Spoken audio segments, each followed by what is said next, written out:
These different components taken together as a comprehensive plan can give us convention facilities that will allow us to attract the kind of conventions that I believe would want to come to the state capitol, to the World Capital for Nanotechnology, and to one of the leading centers in the nation for medicine, law, and scientific research. You'll be hearing a lot about this in a short period of time as far as finalizing these plans. And I want to make you sure that we have not dropped that.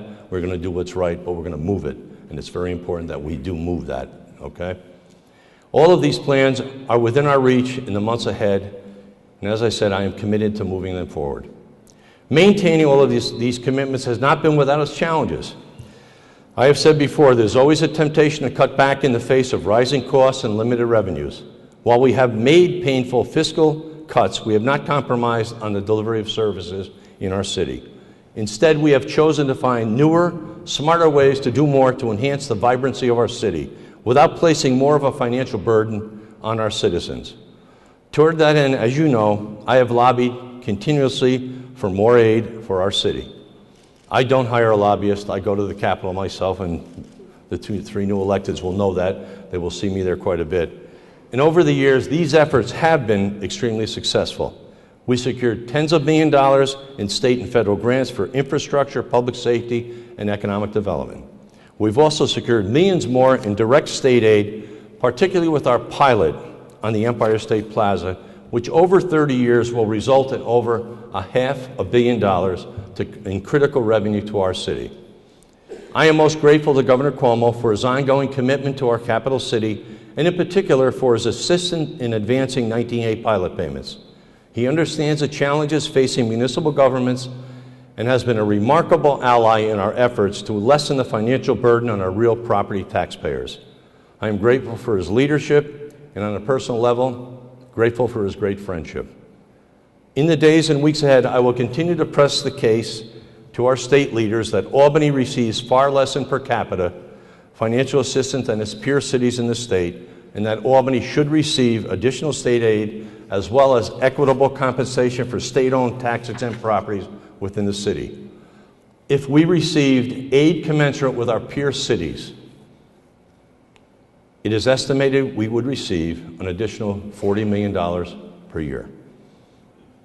Imagine the additional programs and economic development we could then achieve.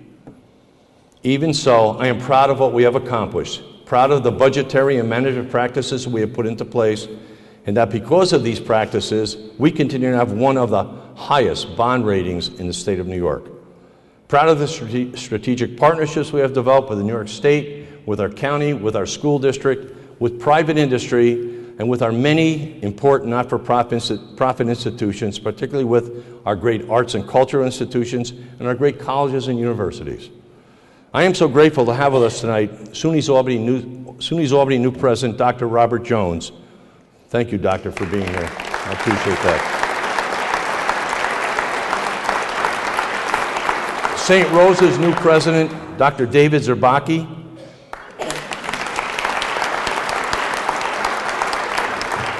And Albany Law School's new dean, Penny Andrews. Thank you.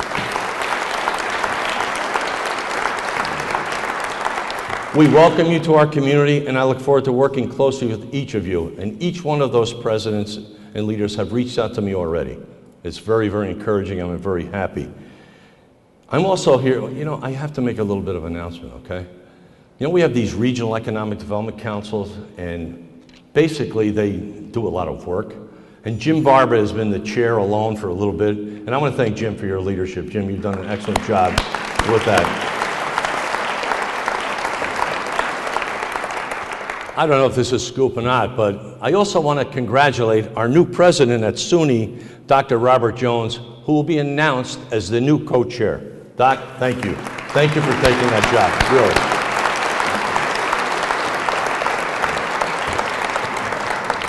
He's been here less than a month, and he's gotten more work than he's ever had in his life, but thank you. Congratulations. I'm looking forward to working with you on that. It's going to be great.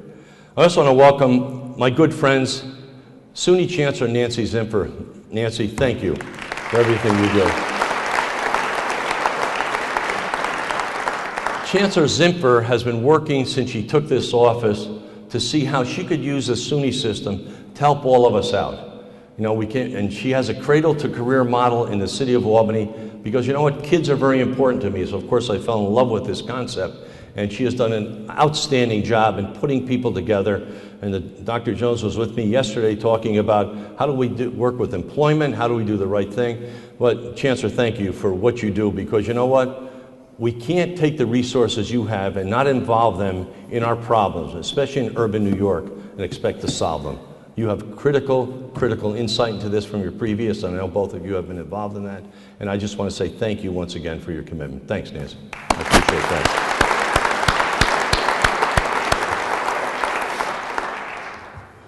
Dr. Elaine Callaros, did he show up yet?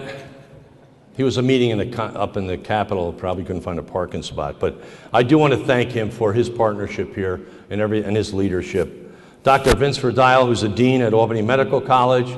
Dr. Lee Johnson, president of Maria. Dr. Susan Scrimshaw, president of Sage Colleges. And Dr. Andrew Matnack, president of Hudson Valley Community College. Now, as you can see, a strategic partnership is important. And having everyone together, because they all have something to offer, is critical for our success. So I want a round of applause for all the leaders from all the colleges and universities, and thank you very much. Thank you.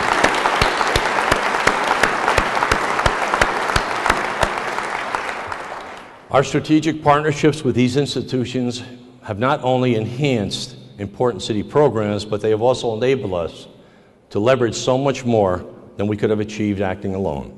Many of these partnerships have resulted in award-winning approaches to complex problems. Our truancy abatement program, for example, which works in collaboration with the City School District, the County of Albany, and the District Attorney's Office, has become a national model. And I started this program up because several years back, I was advised by my councils here in the city to stop picking up school kids in my car and bring them to school when they should have been in school.